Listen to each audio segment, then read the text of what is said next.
Très bien. Alors, avant de commencer ce cours-là, est-ce que vous qui êtes présent, vous pouvez un petit peu me dire où est-ce qu'on s'est arrêté la dernière fois?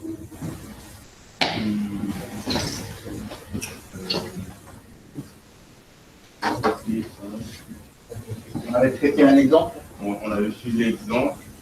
On avait fait donc l'exemple. On avait suivi l'exemple pour c'était quelque chose d'exponentiel de moins côté.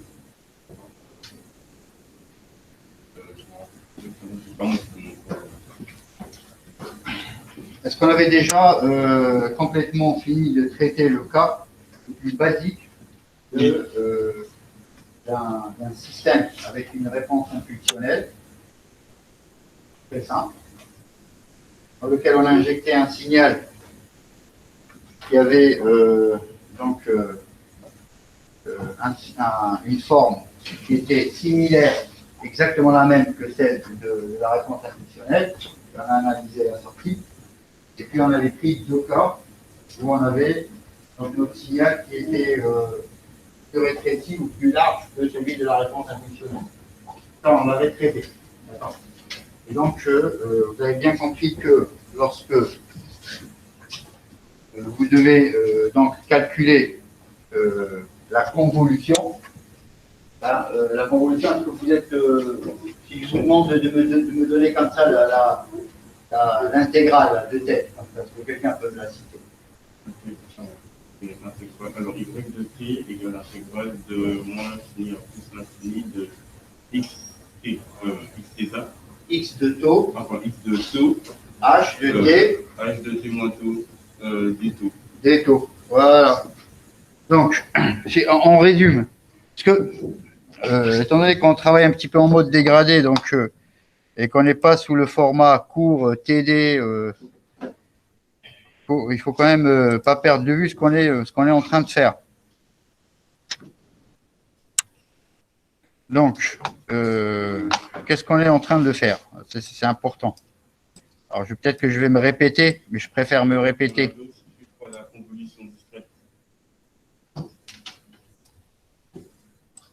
Ça, c'est avec le groupe 3-4 que j'ai vu ça, la convolution discrète. Non, on l'a fait aussi avec Marcel. Et on l'a fait aussi. On avait commencé la convolution discrète. Et on était allé jusqu'où? On a juste fait un exemple avec deux séries. Et on n'est pas allé plus loin? Non. D'accord. Alors, donc déjà, on va un petit peu se remettre là-dedans. Un système est caractérisé par H de t, qui est sa réponse impulsionnelle. Le système prend en entrée un signal X de t et délivre en sortie un signal Y de t. Le signal Y de t, c'est l'intégrale de moins l'infini à plus l'infini de X de taux H de t moins taux des taux.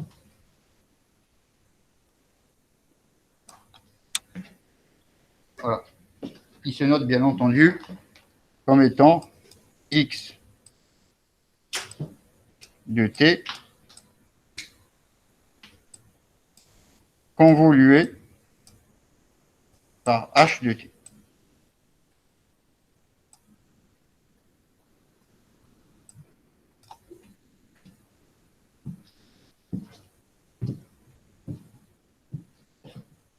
Ce chapitre, c'est ça. Le cœur de ce chapitre, c'est ça. C'est la convolution. Donc, dans le cours, vous avez un exemple. On a traité quelques exemples assez basiques. Et dans le cours, vous avez un exemple qui est un petit peu plus compliqué. D'accord? Dans le cours. Vous avez vu l'exemple qu'il y a dans le cours, vous l'avez tous compris? Dans le cours, vous avez un exemple où on vous donne On va reprendre le cours. Cet exemple-là, parce qu'on l'avait traité ensemble.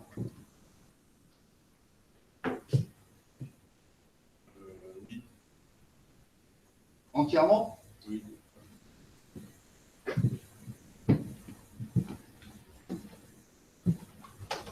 Est-ce que, est-ce que vous avez par exemple, des questions par rapport à cet exemple-là? Il est clair pour vous tous ou vous avez besoin qu'on le reprenne? Je reprends un peu. L'avant-dernier cours que j'avais, c'était pas avec vous, c'était avec le groupe 3-4. Le dernier cours, c'était. Il y a Oui, voilà, c'est ça.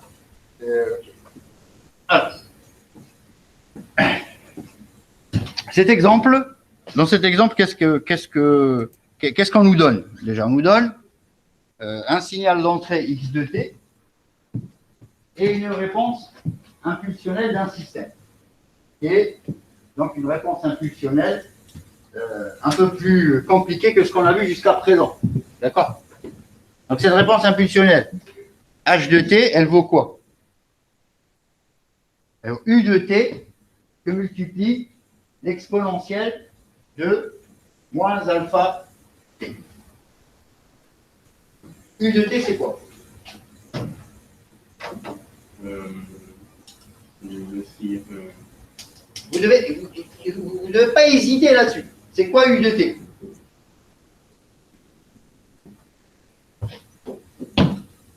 C'est quoi U de t?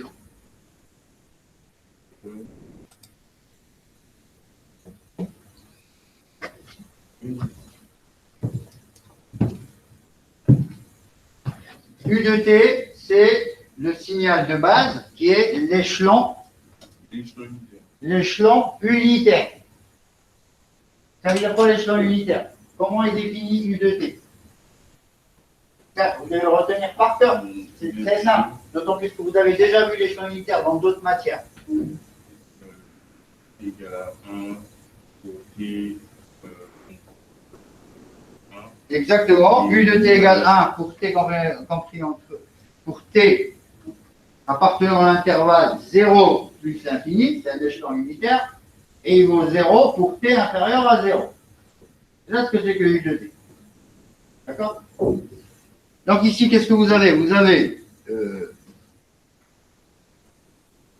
U de t que multiplie l'exponentielle de moins alpha t.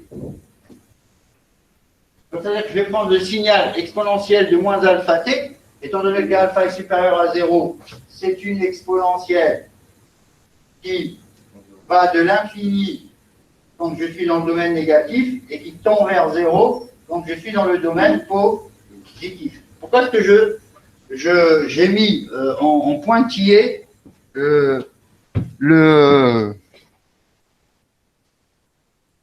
pourquoi est-ce que j'ai mis en pointillé ici le reste de la courbe? Est-ce que quelqu'un peut m'expliquer?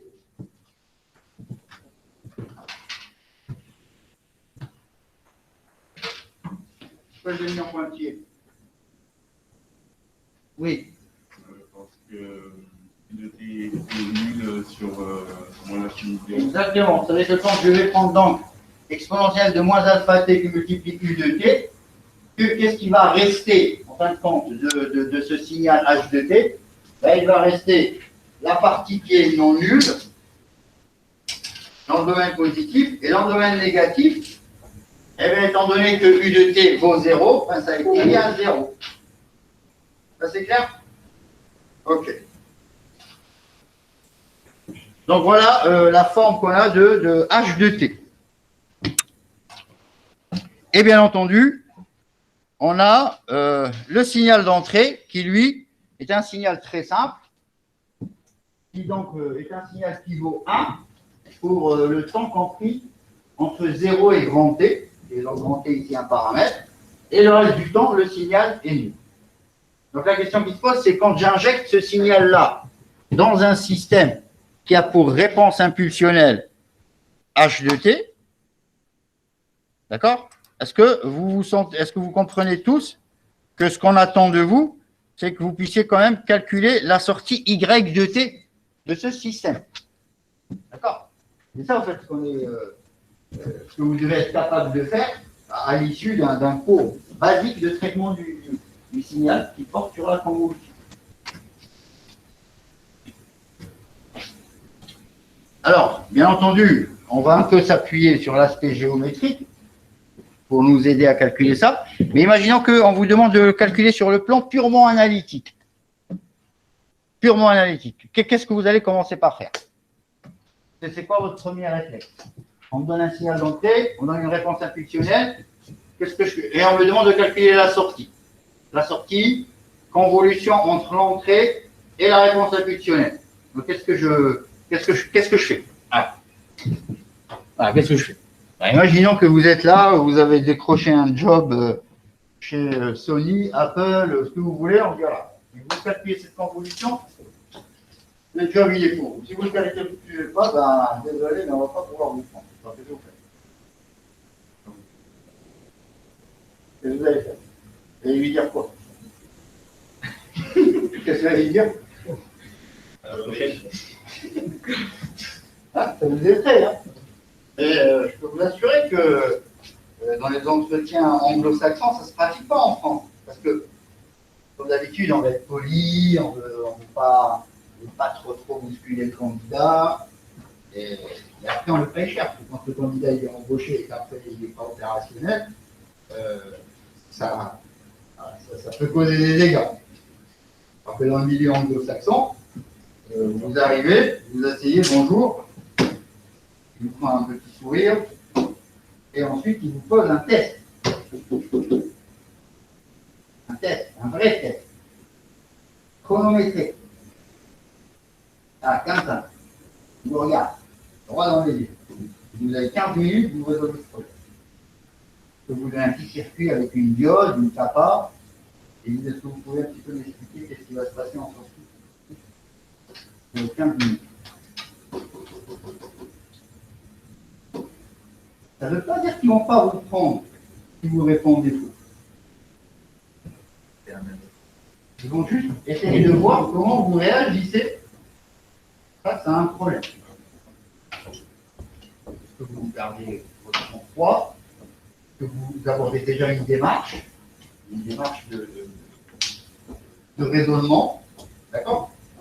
Et après, si vous arrivez à aller jusqu'au bout, c'est tant mieux. Si vous n'arrivez pas à aller jusqu'au bout, ils peuvent parfois dire, bon, c'est l'effet du stress, etc. Bon, on n'en est pas là, de toute façon. Aujourd'hui, on en est donc, qu'est-ce qu'on va faire? Vous êtes des futurs ingénieurs. Donc la première des choses que je vais faire, c'est que je vais écrire déjà mon équation de la convolution.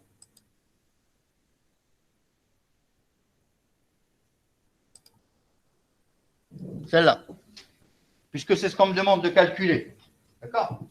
On me demande de calculer y de t. La première des choses à faire, c'est que je vais rappeler comment je vais calculer ce y de t. Je vais le calculer en utilisant une intégrale dans laquelle apparaît x de taux et h de t moins 2. Et cette intégrale, elle porte sur quelle variable? Taux. Voilà, elle va donc me restituer des résultats en t. D'accord? Alors, quand je regarde maintenant cette intégrale, on va réfléchir un petit peu. Ce signal x de taux, lui, étant donné que je connais sa définition, qu'est-ce que je peux dire de ce signal x de taux? Il est égal à quoi?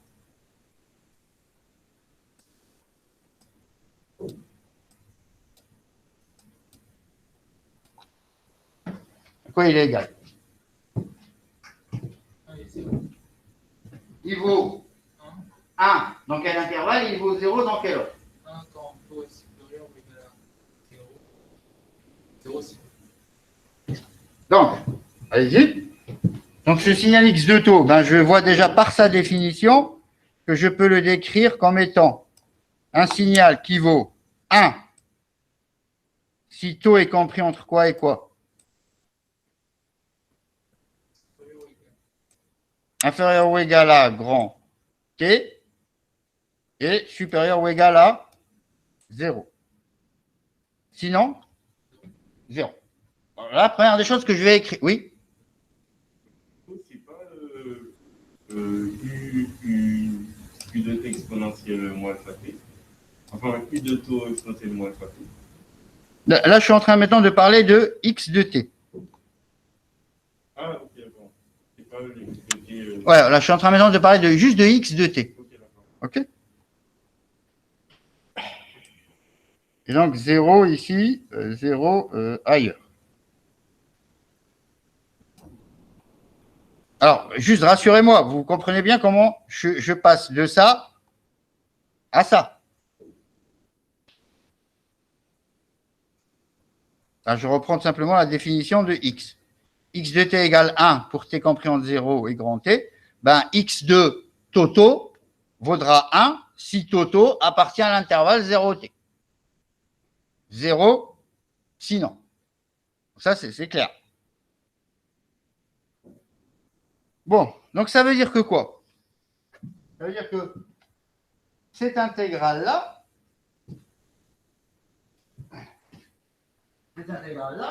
je vais déjà maintenant pouvoir la réduire. De où à où?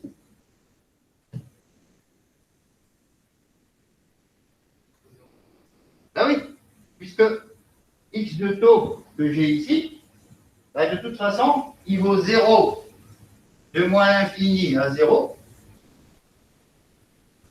et il vaut 0 de grand t à plus l'infini.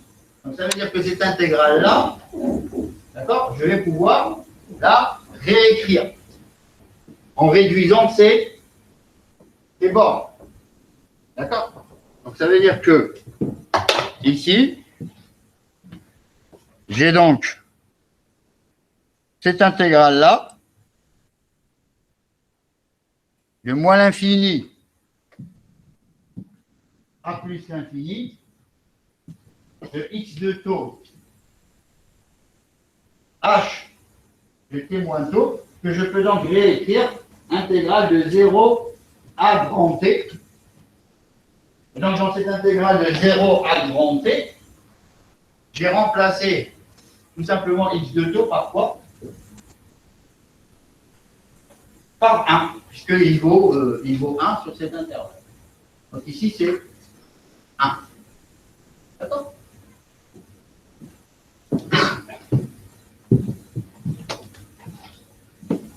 Ici, j'ai un 1. 1 que multiplie cette quantité-là.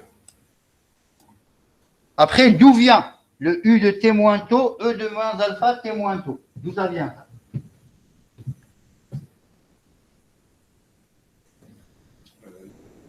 H de t moins taux. Exactement, ça vient de H de T moins taux. Puisque vous avez H de T, puisque vous avez H de T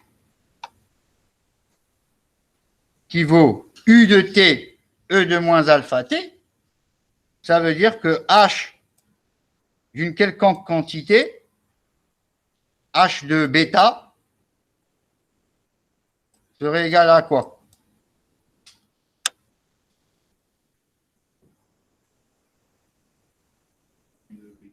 Voilà, U de bêta. Oui, allez-y, quelqu'un veut s'exprimer? Que multiplie E de moins alpha bêta.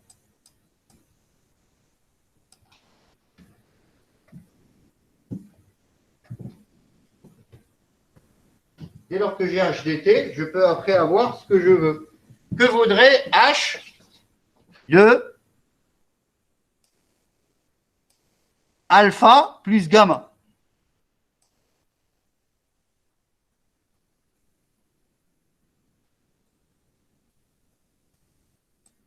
Ça vaudrait quoi?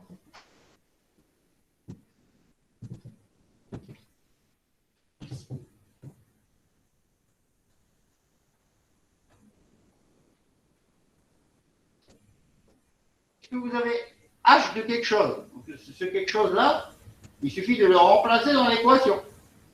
Donc ça serait quoi alors? H de alpha plus gamma. Ah ben voilà.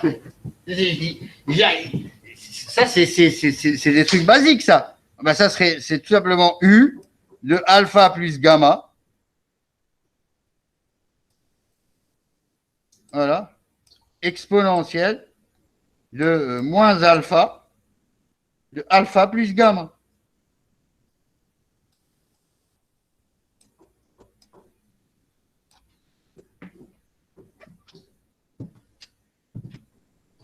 D'accord? Donc nous, dans notre intégrale, on a h de quoi? De t moins taux. Donc ça veut dire que h de t moins taux, je vais pouvoir le remplacer par quoi?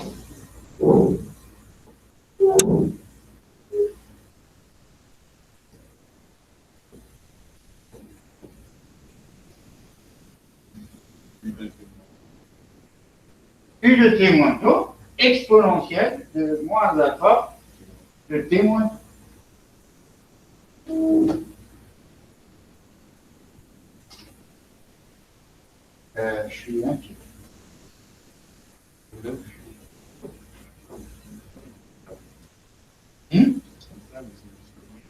Mais t'as dit de quoi? Vous sortez de quel cours là? Hein?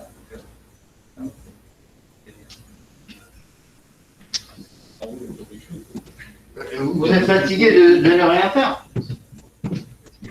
Hein? C'est ça, vous êtes fatigué de ne rien faire. Ça fatigue de ne rien faire, c'est vrai. Donc, ouais, vous comprenez que, en fin de compte, ce h de t moins tau qui est ici, ben, il devient u de t moins tau, e de moins alpha, t moins tau. D'accord? Mademoiselle. Oui? Vous n'êtes pas nombreux, donc vous pouvez vous exprimer.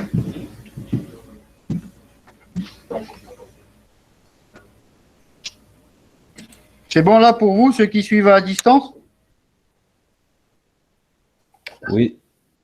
Oui. Ok. Donc, maintenant, qu'est-ce qui va se passer? Il va falloir qu'on résolve cette intégrale. De 0 à grand T, U de T moins tau, E de moins alpha T moins tau, D. Là, il va falloir la résoudre. C'est là tout notre problème. Donc, pour l'instant, on n'a rien fait de spécial. On a rappelé ce que c'est que l'intégrale de convolution et on a remplacé le signal et la réponse impulsionnelle par leurs expressions. Voilà ce qu'on a fait jusqu'à présent. Maintenant, comment je vais faire? Maintenant, il faut réfléchir. C'est maintenant qu'il faut réfléchir. Jusqu'à présent, ce n'était pas de la réflexion. C'était tout simplement de copier une équation.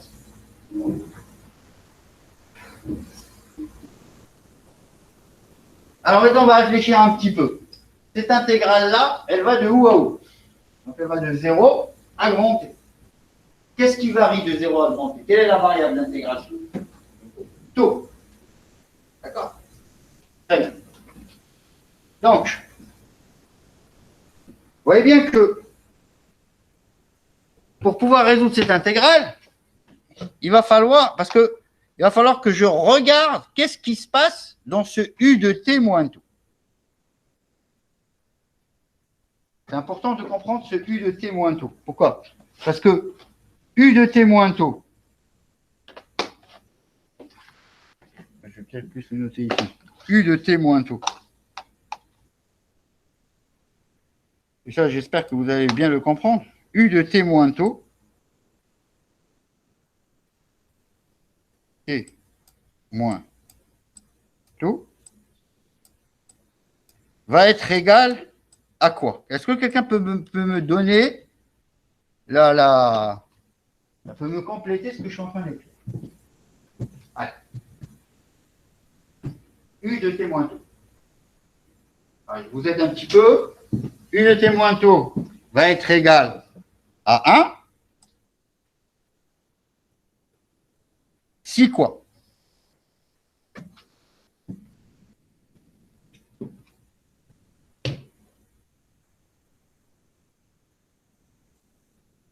U de quelque chose vaut 1 quand ce quelque chose est comment?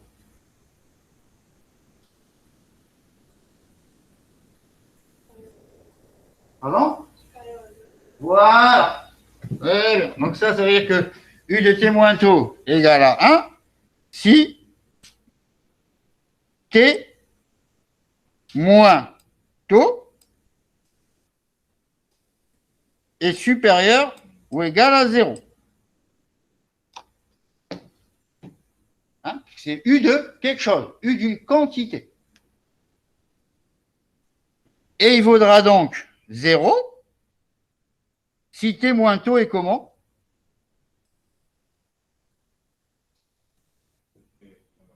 Est inférieur à 0. Et dans le premier cas, c'est moins tôt inférieur à 1. Comment? Excusez-moi, je ne comprends pas ce que vous me dites. Donc, dans le cas où U de t moins tôt est égal à 1, que ce soit inférieur à 1, on ne fait pas de 0 à plus infini, c'est égal à 1. Non, mais attendez. C'est pas comme ça qu'il faut réfléchir. Il faut comprendre comment je vais traiter ce U de t moins tout. Je pars de sa définition. Sa définition me dit que U de quelque chose vaut 1 si ce quelque chose est supérieur ou égal à 0. U de quelque chose vaut 0 si ce quelque chose est inférieur à 0. Ça, c'est la définition. Un petit peu plus difficile. Et si 1, parce qu'avant, on a écrit que c'était si U de quelque chose est égal à 1 si le quelque chose est compris entre 0 et 1. Non, l'échelon unitaire. Là, je parle de l'échelon unitaire, je ne parle pas de X. D'accord, ok. De U de T, là, je parle de U de T. Ok. Incroyable. Non, mais ça, en plus, j'ai pas compris. Je vais vous prendre vos têtes et je vais vous rentrer U de T. Je vais vous le rentrer comment? U de T, il y est dans le cours. Vous l'avez eu le cours? Oui, vous avez reçu un fichier? Oui, dans lequel il y a un titre. Vous avez lu le titre? Oui. Vous avez vu la table des matières? Voilà, vous l'avez ouvert?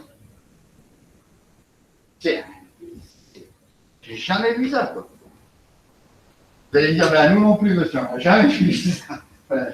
Ben oui, mais là, il va falloir vous réveiller. Si vous prenez une gamelle au partiel, moi, je vous remets en rattrapage. Vous allez dire, ouais, mais on est fatigué, on est stressé, on est anxieux, tout ça. Moi, je ne suis pas Mère Teresa. Moi aussi, je suis fatigué. Moi aussi, je suis anxieux. Moi aussi, je suis épuisé. Ah, pourtant, je me dis, voilà, il y a un cours, il faut l'assurer, il faut continuer. Donc, vous prenez en main. Ou sinon, vous allez revenir pour repasser de toute façon ce partiel. Alors, à vous de choisir. Donc ici, U de t moins taux, il vaudra 1 si t moins taux est supérieur ou égal à 0. Autrement dit, si quoi? Autrement dit, si t est supérieur ou égal à taux.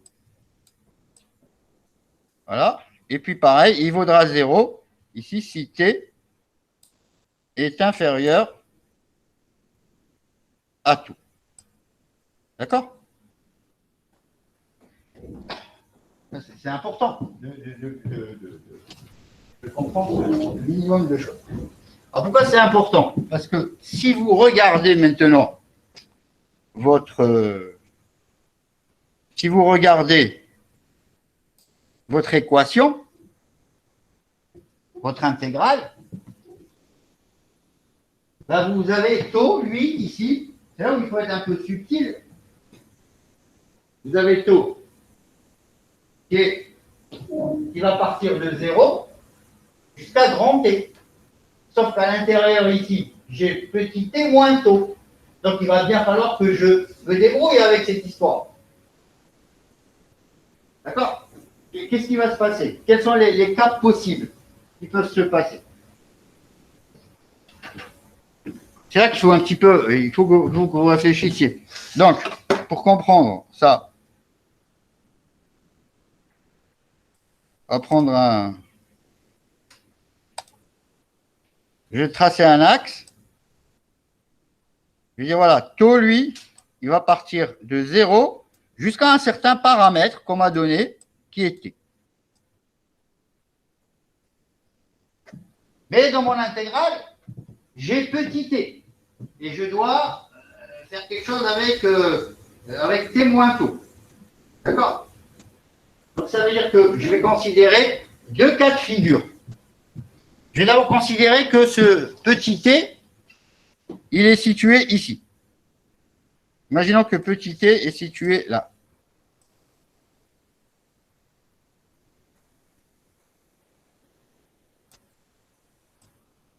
Voilà. Alors, qu'est-ce qui va se passer? Imaginons que petit t est compris entre 0 et grand t. Comment je vais travailler avec u de t moins taux?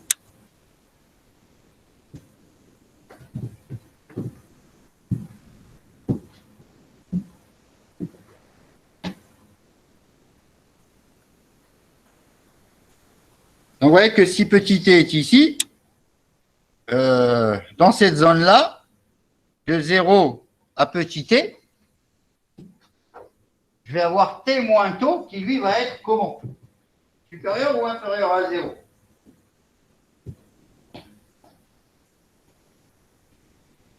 Je me dis, voilà, petit t, il est là.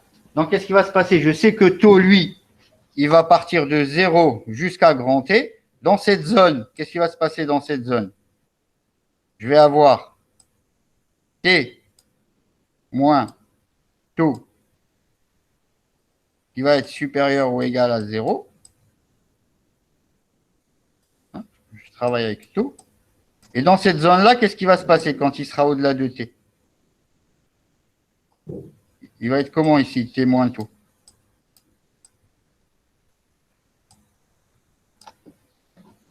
Il sera comment? Il est au-delà de t. Ça va être Négatif. Ça va être négatif. Merci. Merci. Ça va être négatif. Voilà. Donc, ça veut dire que dans un premier temps, il va falloir que je considère, c'est d'ailleurs, c'est écrit dans le cours, il va falloir que je considère dans un premier temps que petit t qui est ici, qui est toujours, lui bien sûr, on le prend toujours supérieur à 0, donc il va bien falloir le considérer entre 0 et grand t, comme je vous l'ai indiqué ici dans le schéma, 0 et grand t. Et dans le deuxième cas, il va falloir prendre le cas où petit t n'est plus dans cet intervalle, c'est un autre instant auquel je m'intéresse, qui lui se situe ici. D'où les deux cas que vous avez là. Petit t compris entre 0 et grand t, petit t supérieur à grand t. D'accord? Que se passe-t-il dans le cas où petit t est compris entre 0 et grand t? Bah, entre 0 et grand t, ça veut dire qu'en fait, qu'est-ce que je vais faire? Ben, cette intégrale que j'ai au départ, qui est intégrale de 0 à grand t, je vais la découper en deux intégrales. Une intégrale qui va de 0 jusqu'à petit t, et une autre intégrale qui va de petit t jusqu'à grand t. D'accord?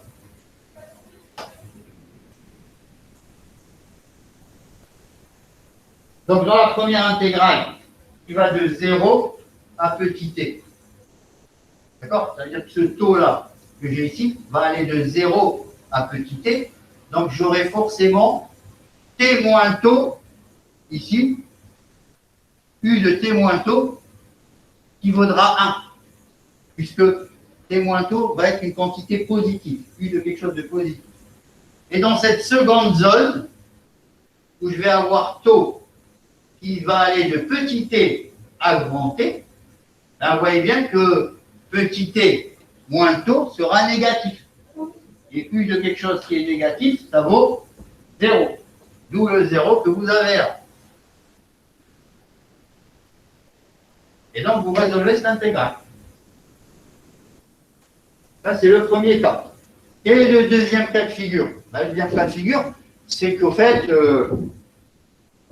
je m'intéresse aux instants qui sont au-delà de grand T. Alors, au-delà de grand T, qu'est-ce qui va se passer? Ça veut dire qu'en fait, ce petit T qui est ici, il est au-delà de grand T. Et comme taux, lui, ne va jamais dépasser grand T, donc j'aurai forcément petit T moins taux, qui sera toujours positif. Et donc, U de quelque chose de positif, c'est le 1 que vous avez là. Vous comprenez cette distinction entre ces deux cas? Ou vous avez des questions? C'est bon pour vous? Oui. Après, qu'est-ce qu'il reste à faire? Une fois que j'ai bien distingué ces deux cas. Après, c'est plus que du calcul. À partir de ce moment-là, en réalité, moi, mon rôle en tant que prof en traitement du signal, c'est de vous amener à la réflexion à partir de là à ce découpage. Mais à partir de là et là, ça relève de quoi? Ça relève de calculs que vous êtes censé savoir faire. D'accord? Alors, qu'est-ce que vous êtes censé savoir faire? Vous êtes censé savoir calculer une intégrale de niveau classe de...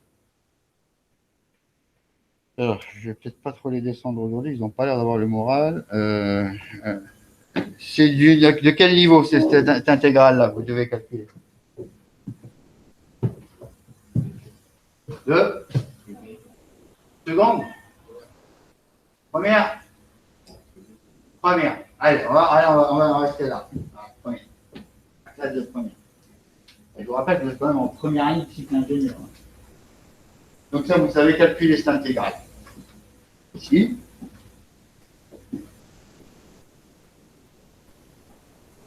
Alors pourquoi ici, dans le calcul de cette intégrale, j'ai sorti E de moins alpha t. Je l'ai mis là. Parce que quoi? Pas du tout.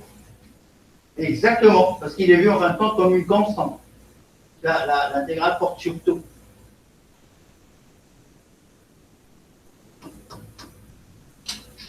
Ok? Donc du coup, qu'est-ce qu'il me reste à faire? Il me reste à calculer la primitive. La primitive de E de alpha tau, exponentielle de alpha tau par rapport à tau. Là, c'est 1 sur alpha, E de alpha tau, et je prends le différentiel entre 0 et 1. Oui. Bon, après, vous faites votre calcul tout simple, ce que vous avez appris à faire à l'école. Et vous avez donc Y de t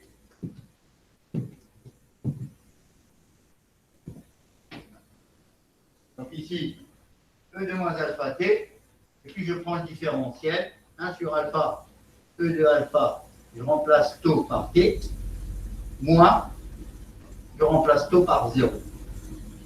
Ça vous fait E de moins alpha t, 1 sur alpha t moins alpha. Après, vous n'avez plus qu'à multiplier par E de moins alpha t. Vous le rentrez de nouveau, donc E de moins alpha t avec ce E de alpha t, là, ça devient exponentielle de 0, donc on vous retrouve avec 1 sur alpha, moins E de moins alpha t divisé par alpha, vous mettez 1 sur alpha en facteur.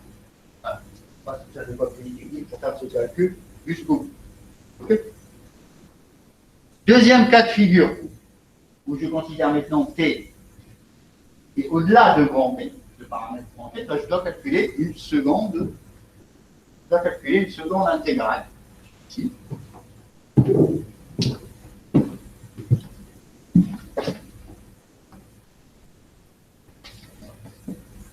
Donc cette seconde intégrale, c'est tout simplement intégrale de 0 à grand T. Et comme pour l'autre cas de figure, on peut sortir le E de moins alpha t de l'intégrale, puisque l'intégrale porte sur tau. Et on va donc faire le calcul. Oui. Pourquoi l'intervalle c'est 1? Oui. Pourquoi l'intervalle, c'est entre 0 et grand T pour la deuxième intégrale? Ok. Vous voyez, à la limite, que vous posez des questions, c'est bien. Mais que vous soyez comme ça, l'air complètement perdu. On ne sait pas si vous avez compris. On ne sait pas si vous ne comprenez pas. On ne sait pas ce qui se passe dans votre tête, ça prend un peu.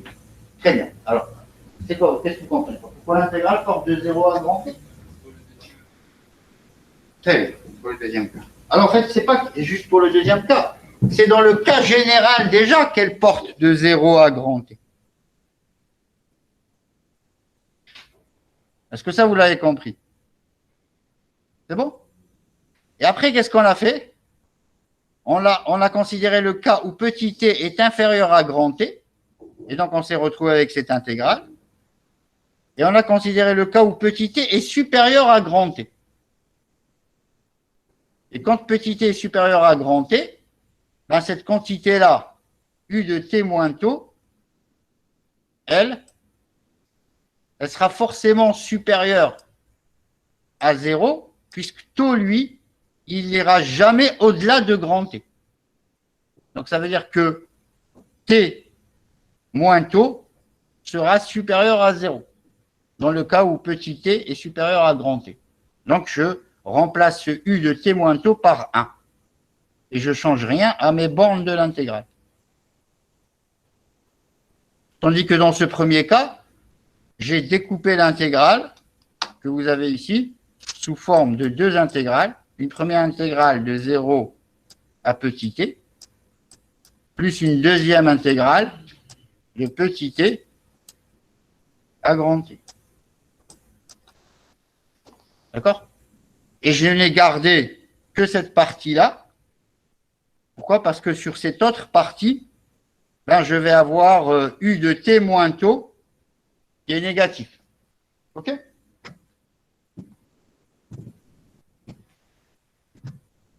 Je pense qu'il ne faut pas... je pense qu'il ne faut pas que vous hésitiez à poser des questions. Parce que si vous vous dites, ouais, mais je pose une question et je vais avoir l'air un peu... Comment dire? Je vais avoir l'air un peu idiot parce que... Je crois qu'il n'y a pas plus mauvais que de se juger soi-même et de se bloquer et de ne pas poser de questions. Et c'est pas bon. D'accord? Ça ne fait pas... Il faut poser des questions.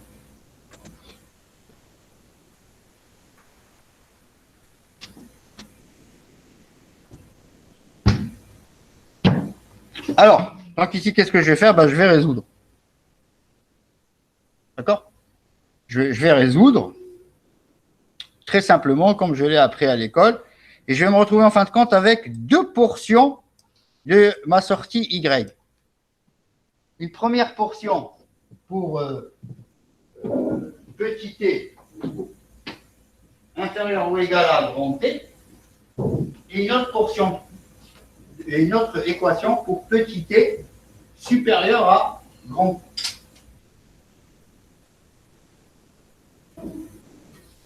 Donc ça veut dire que quand je vais représenter en fin de compte cette courbe-là, y de t,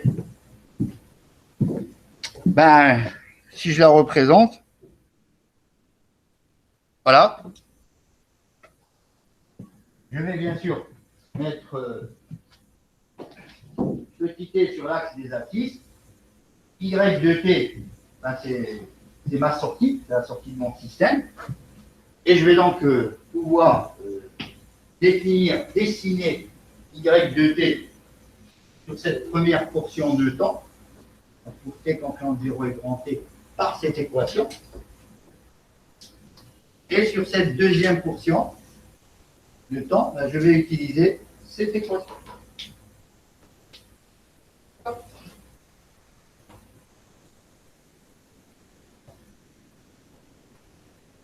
Et surtout, qu'est-ce que j'ai besoin de vérifier? Ben, je vérifie bien que lorsque petit t est égal à grand T, précisément, ben, l'une et l'autre des équations me donnent le même résultat. Voilà.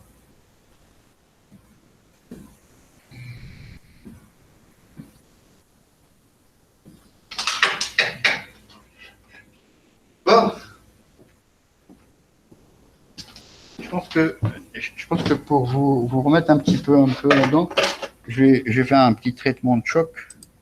Je vais voir si je peux vous donner un petit exercice là pour vous réveiller un petit peu.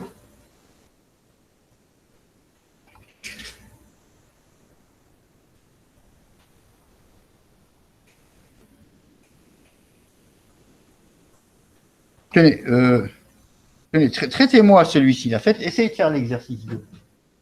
Allez. Qu'est-ce qu'il y a dans cet exercice? On vous donne un signal x de t, d'accord, qui est défini comme étant égal à u de t, donc maintenant vous savez ce que c'est que u de t, et on vous donne une réponse impulsionnelle h de t qui vaut e de moins alpha t que multiplie u de t, c'est-à-dire la même que celle qu'on vient de traiter dans notre exercice. Allez, calculez-moi le signal de sortie y de t.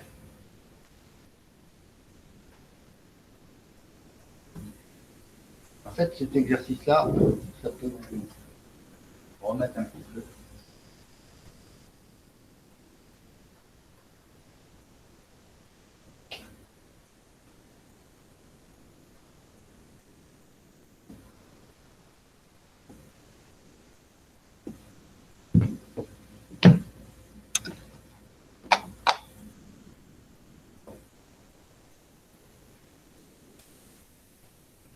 Vous avez noté l'exercice à faire?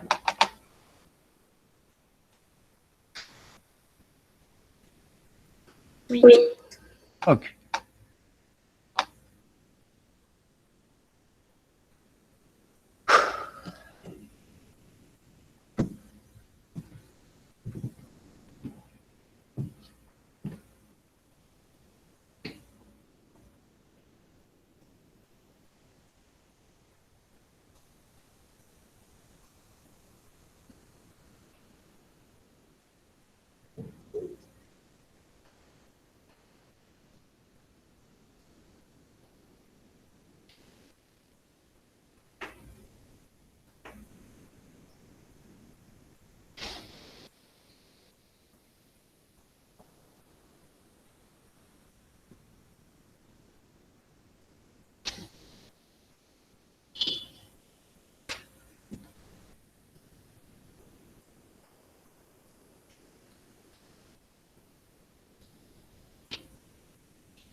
Alors, donc ici, première des choses que l'on va écrire, c'est bien sûr l'intégrale de la convolution. Ici, on va avoir y de t égale à l'intégrale de moins l'infini A plus l'infini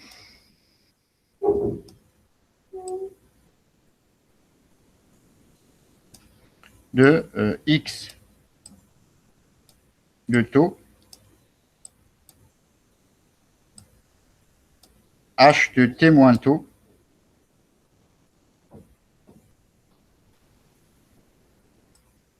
h de t moins taux des taux. Ça, c'est la formule de base de la convolution. Voilà. Après, qu'est-ce que je vais faire après ça?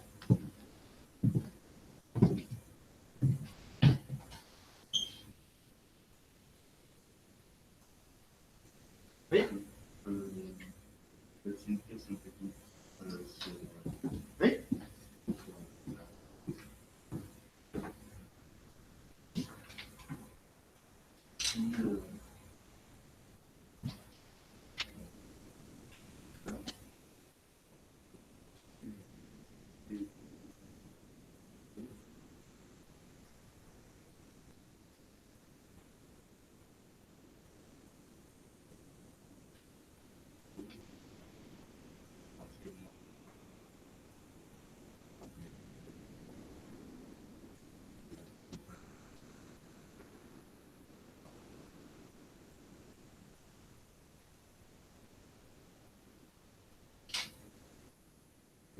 Donc, comment je vais, et que dans tous capables de pouvoir faire ça?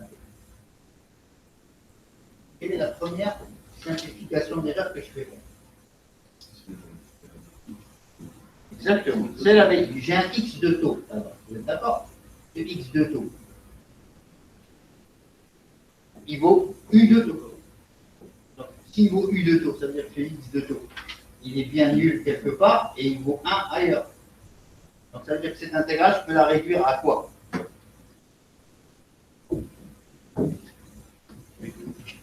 Quelle est la première simplification que je peux faire de cette intégrale? Et c'est incroyable, j'ai jamais vu genre d'étude. Je me rends fou. Quelle est la première simplification que je peux faire de cette intégrale?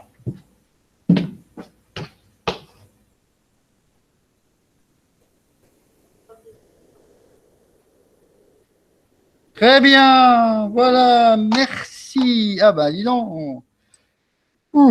Première simplification, c'est que je vais pouvoir écrire que y de t, voilà, ben, c'est tout simplement intégrale de 0 à plus l'infini de h de t moins taux des taux. Est-ce que tout le monde comprend cette première simplification? D'où elle vient? Je m'adresse à ceux qui sont distants aussi. Ça, c'est la première simplification. Tout le monde la comprend?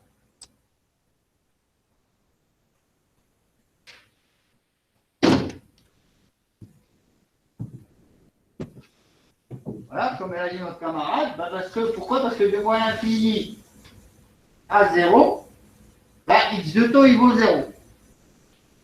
Et de 0 à plus l'infini, il vaut 1. Donc je le remplace par 1 de 0 à plus l'infini. Voilà la première phase. D'accord?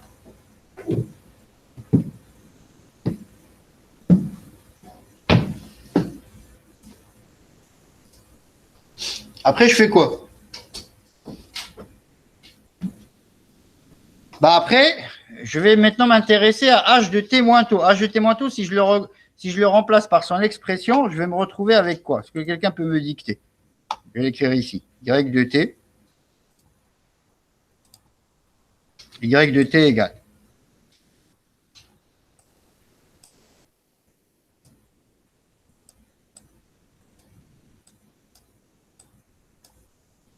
Intégrale de 0 à plus l'infini, et je vais remplacer h de t moins taux par son expression. Donc, je vais écrire quoi?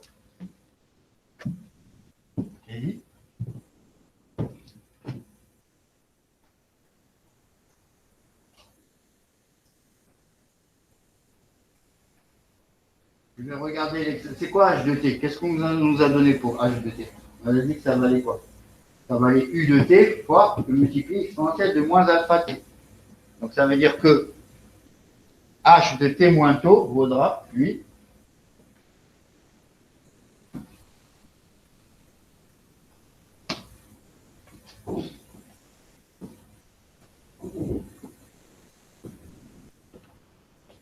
H de T moins taux, qu'est-ce qu'il vaudra? Si je regarde l'exercice. Là, pour trouver l'expression de H de T moins taux, je vais remplacer le petit t qui est ici par quoi? Par T moins taux, exactement. Donc je vais me retrouver avec ici, exponentielle de moins alpha T moins taux que multiplie U de T moins taux. Ah, merci. Voilà, je multiplie U de T moins taux.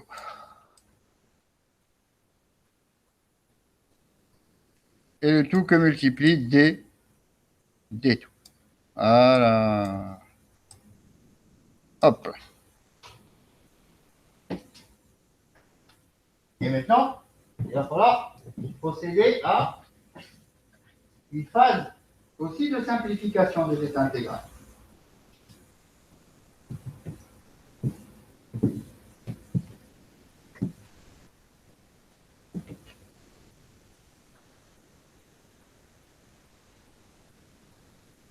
Vous voyez bien que ce taux-là, il part de 0 à plus l'infini. Donc, à un moment donné, qu'est-ce qui va se passer? Taux. Il va croiser quelle valeur quand il part de 0 à plus l'infini? Combien? Exactement. À un moment donné, il va croiser la valeur t. Donc, qu'est-ce qui se passe? Tant qu'il n'est pas arrivé à t, t moins taux est positif. Par conséquent, U de quelque chose qui est positif, ça fait 1. Après, qu'est-ce qui va se passer? Quand il va aller au-delà de t, puisqu'il va aller jusqu'à l'infini, qu'est-ce qui va se passer avec t moins taux? Ce sera négatif, donc ce sera 0. Donc ça veut dire qu'en fin de compte, cette intégrale, à quoi je peux la réduire? Exactement. Donc cette intégrale-là, je peux tout simplement la réduire à l'intégrale, ici, de 0 à t.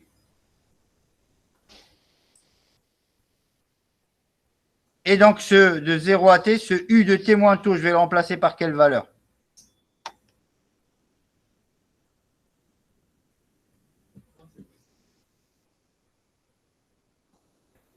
Ben, je vais le remplacer par 1.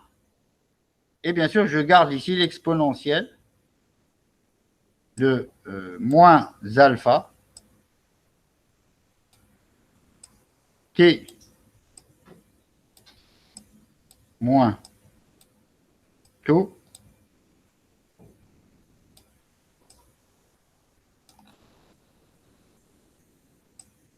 fois 1.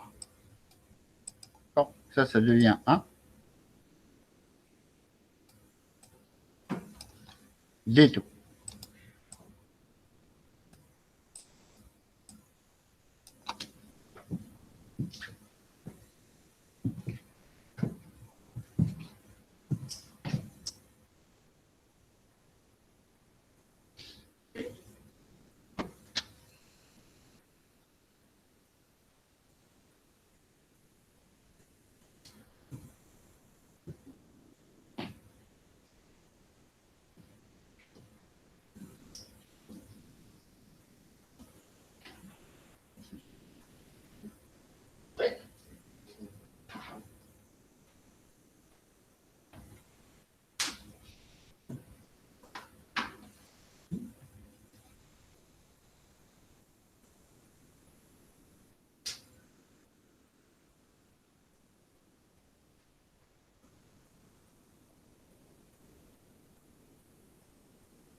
fait 1 sur alpha. D'accord.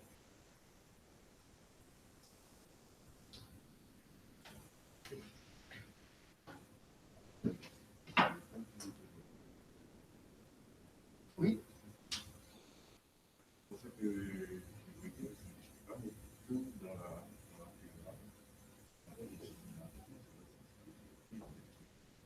C'est T qui est un paramètre. Alors. oui, non. Et taux est la variable d'intégration.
Ah, non, ça va être un.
Donc, résultat final,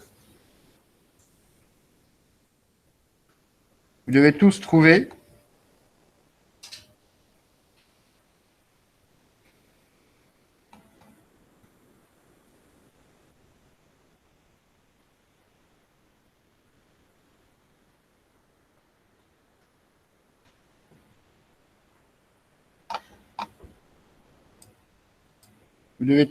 y de t égale à 1 sur alpha, 1 de E moins alpha t, et bien sûr, ça, c'est pour t supérieur ou égal à 0. Et ce y de t, il vaudra 0 pour t inférieur à 0. Alors justement, je vais revenir à l'exercice juste, essayer de voir s'ils arrivent à comprendre ce qu'ils font. Comment est-ce que je sais que là, vous avez trouvé tous un résultat pour y de t, vous avez résolu votre, vous avez résolu votre intégrale. Comment je sais que ce y de t, d'accord, si quelqu'un veut bien me répondre, comment je sais que ce y de t vaut 0 pour t inférieur ou égal à 0? Ou même pour t, on va dire strictement inférieur à 0. Est-ce que quelqu'un peut me dire? Est-ce que quelqu'un peut me donner une explication?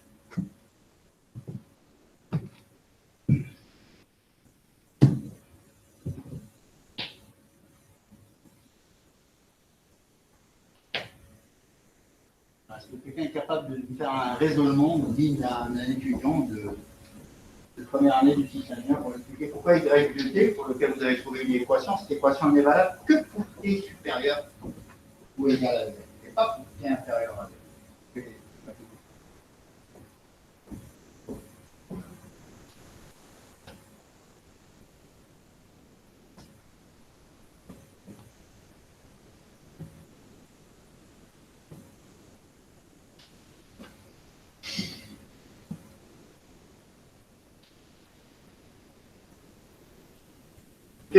C'est quoi la première simplification qu'on a faite de cette intégrale? Elle est où, la première simplification qu'on a faite? Qu'est-ce qu'on avait écrit?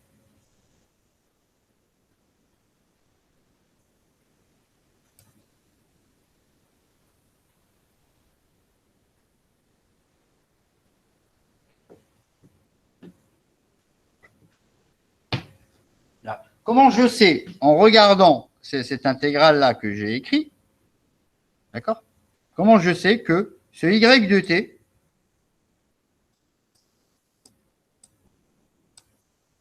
d'accord, que ce y de t va être égal à 0 pour t inférieur à 0. Comment je le vois? X de t égale à 0.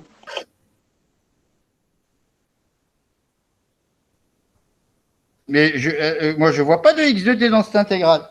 Cette intégrale, on l'a x de taux, on l'a simplifié, on l'a remplacé par 1, de 0 à plus l'infini. Mais dans le reste, quand je regarde cette intégrale-là, qu'est-ce qui me dit que y de t vaut 0 pour t inférieur à 0? D'où je Parce le que pour t inférieur strictement à 0, u de t moins taux vaut 0. Bravo, voilà. En plus, ils sont à distance. Comment il a raisonné notre camarade? Il a dit, bah, c'est normal, puisque pour t inférieur à 0, étant donné que taux, lui, il va de 0 à plus l'infini, ben, je vais forcément avoir t moins taux, d'accord, qui sera inférieur à 0. Et par conséquent, u de quelque chose qui est inférieur à 0 vaut 0. Et donc, j'en déduis que y de t, pour t inférieur à 0, vaut 0. Très bien, c'est bien. Voilà. Ben, au moins, il y a des gens qui suivent, même à distance. Ça fait plaisir. OK.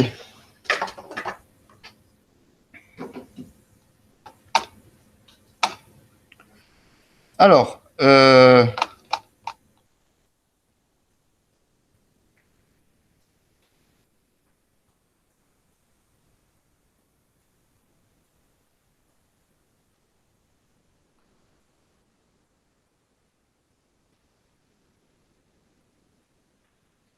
j'ai quoi avec vous demain?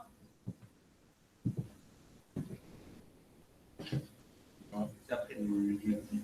C'est jeudi. C'est pas vous que j'ai demain après-midi? Non. C'est le groupe 3-4. D'accord. Donc vous, c'est jeudi matin. OK. Donc vous, c'est jeudi matin. Ce que vous allez faire, vous allez noter là, notez-le voir cet exercice-là. Notez-le.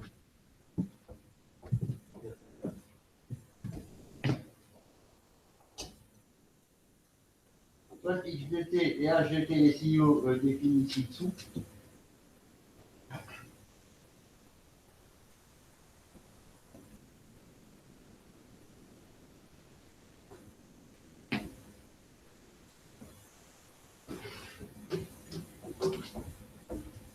Voilà. Déterminer de manière graphique la sortie y de t du système. Donc ça va vous permettre déjà de vous remettre un petit peu dans comment je calcule la convolution.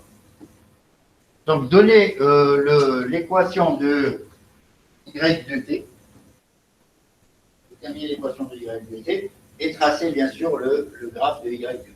Donc voilà, vous allez faire cet exercice-là. Et essayez de le faire de votre côté, voir est-ce que vous êtes capable de faire cet exercice.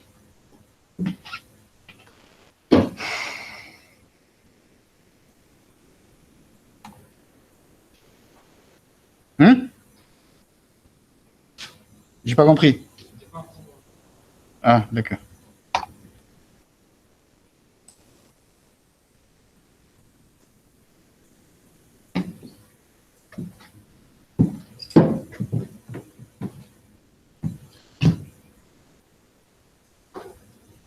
Vous allez essayer de faire cet exercice.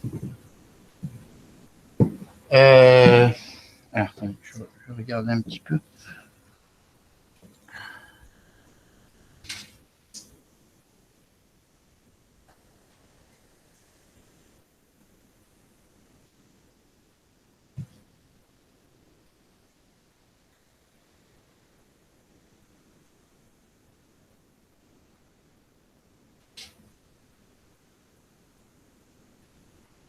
Qu'est-ce que je pourrais vous donner d'autre?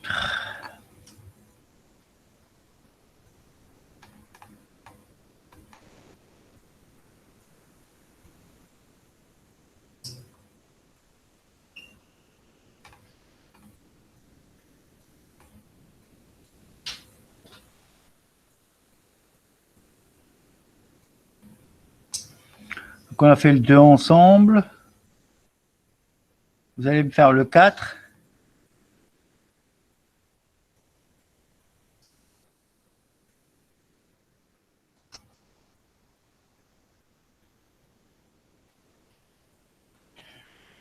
Allez, on va pousser un petit peu. Notez aussi le 5. Allez, hop, notez le 5.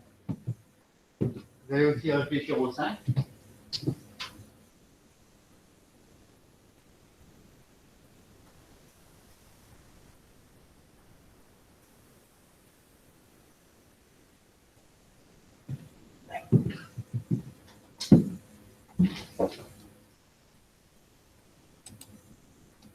Donc le 5, il se prolonge ici. Soit h de t, la réponse impulsionnelle ci-dessous. Voilà, calculer y de t dans les différents cas suivants.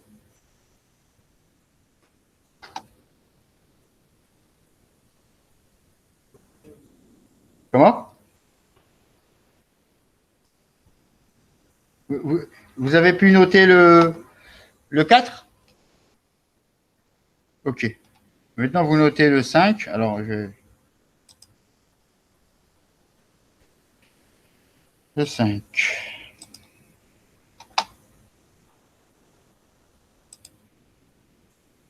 Alors, le 5, donc on vous donne un signal x de t, défini par delta indice grand T de petit t, et comme étant égal à une somme de n égale moins l'infini à plus l'infini de delta de t moins n fois grand T. Bon. On vous demande de dessiner le graphique de x de t. Est-ce que vous pouvez, est-ce que quelqu'un parmi vous peut me dire c'est quoi ce delta? Il correspond à quoi? C'est l'impulsion de Dirac. Exactement. Ok. Donc, dessiner la graphique de x de t, soit h de t, soit h de t, la réponse impulsionnelle ci-dessous. Donc, on vous donne un système qui a une réponse impulsionnelle qui va de moins 1 à 1 et qui, en 0, vaut 1. Et puis, entre les deux bornes, ben, elle varie de manière linéaire.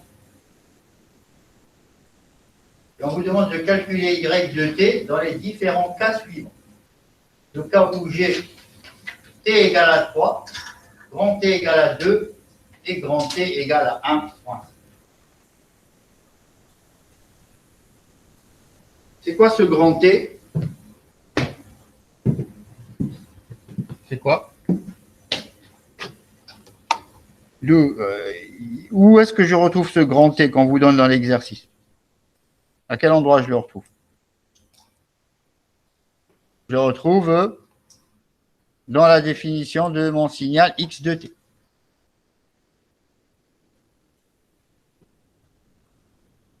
Oui? Ce signal x de t, on va y réfléchir d'ailleurs un tout petit peu. Donc, on a dit que c'était vous avez reconnu que ça, que delta t, c'est l'impulsion de Dirac. Donc ça, c'est l'impulsion de Dirac.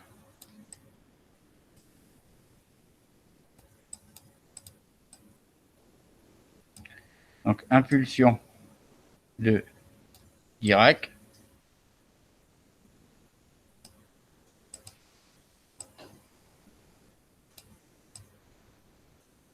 Voilà.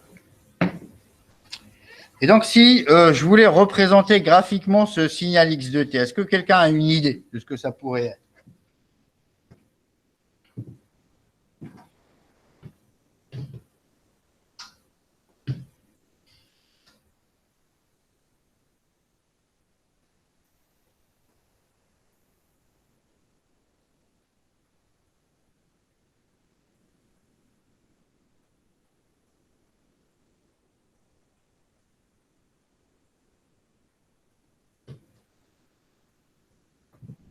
Vous avez un peu une idée de ce que ça pourrait être. Déjà, qu'est-ce qu'on peut dire déjà de l'impulsion de Dirac? Est-ce que quelqu'un peut me rappeler la définition?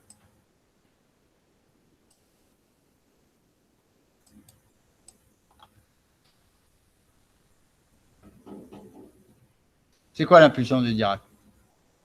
C'est un signal qui a quoi? Qu'est-ce qu'il a comme particularité? C'est un signal qui vaut quoi? En quel point? Et qu'est-ce qui vaut ailleurs? Un signal qui vaut.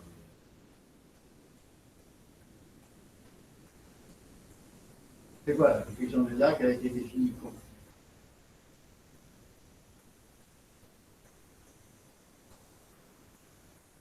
Vous regardez votre cours. Vous en voyez le cours? D'ailleurs, est toujours égal à 1. Comment? Son R est égal à 1. Oui, ça c'est son R qui vaut 1, mais quelle est son allure? Oui, c'est très bien. Elle est infinie, effectivement, en 0. Donc l'impulsion de Dirac, donc effectivement, si je la représente ici,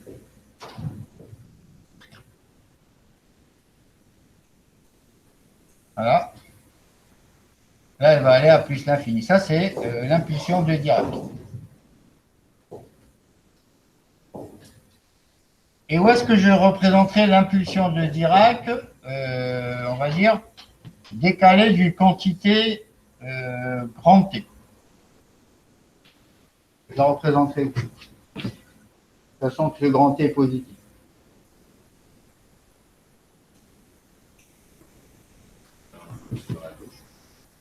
À gauche. À monter.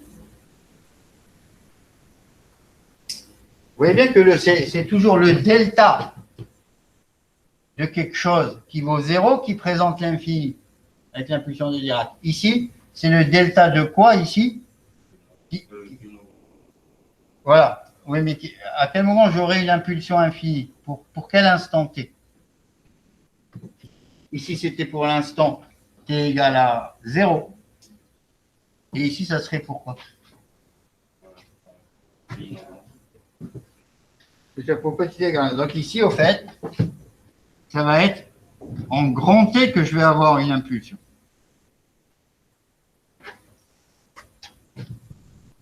Et si je veux représenter celle-là?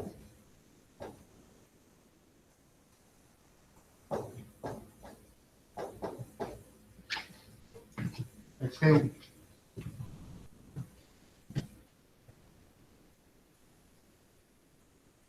Elle serait où cette impulsion? Elle serait pour quelle valeur de t je verrai une amplitude infinie? Pour quelle valeur de petit t? Égale 2t. Voilà, t égale à 2. Donc en 2t, je verrai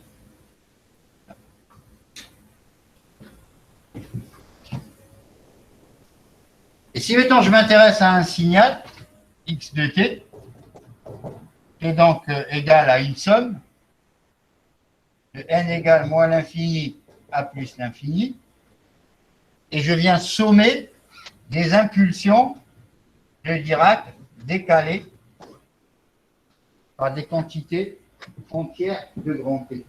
Où est-ce que, quand je verrai ce signal? Ça serait quoi ce signal?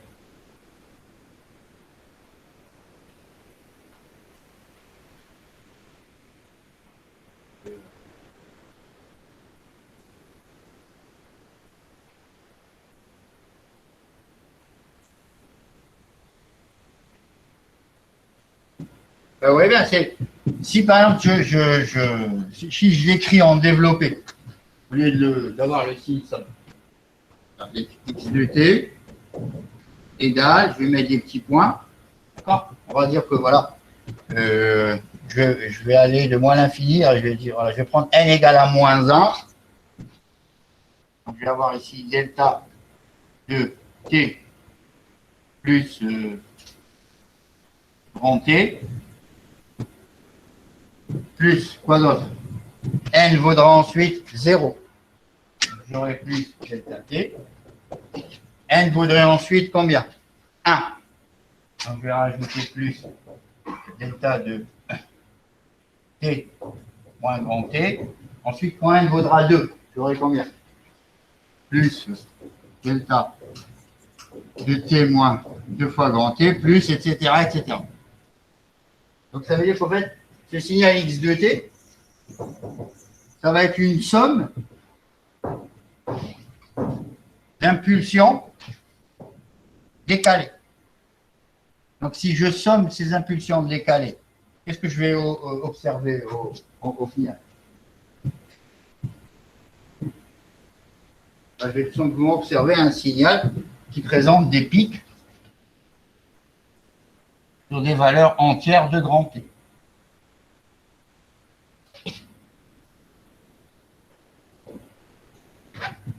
D'accord? Donc ça s'appelle quoi? Un signal comme ça s'appelle un peigne de Dirac. Tout simplement. Peigne de Dirac.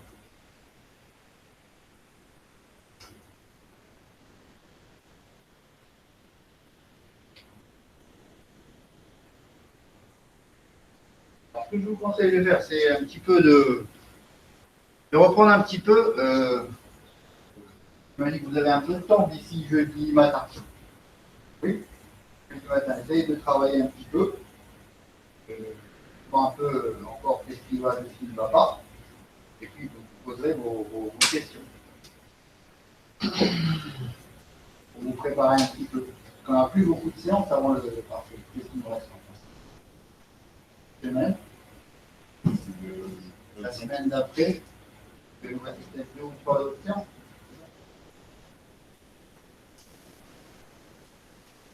Ok.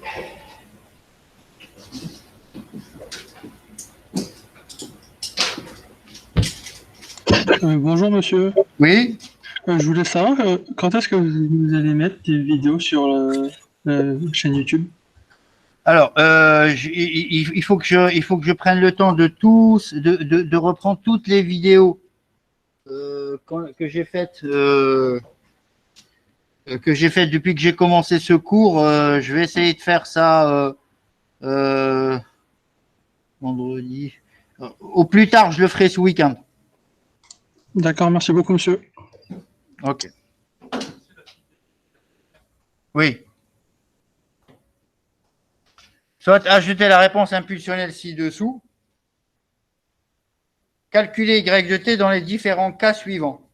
Donc, dans le cas où j'ai cette période t qui vaut 3, dans le cas où j'ai cette période t qui vaut 2, et dans le cas où j'ai cette période t qui vaut 1,5.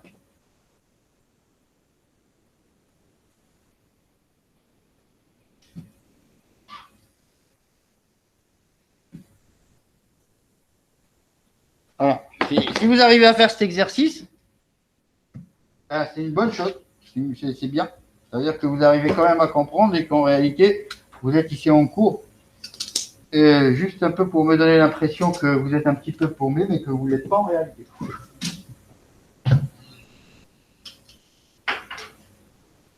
Oui. Ok.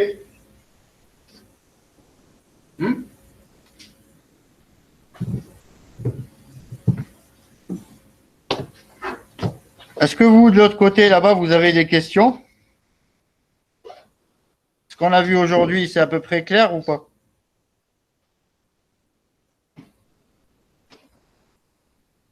Oui, c'est clair. D'accord.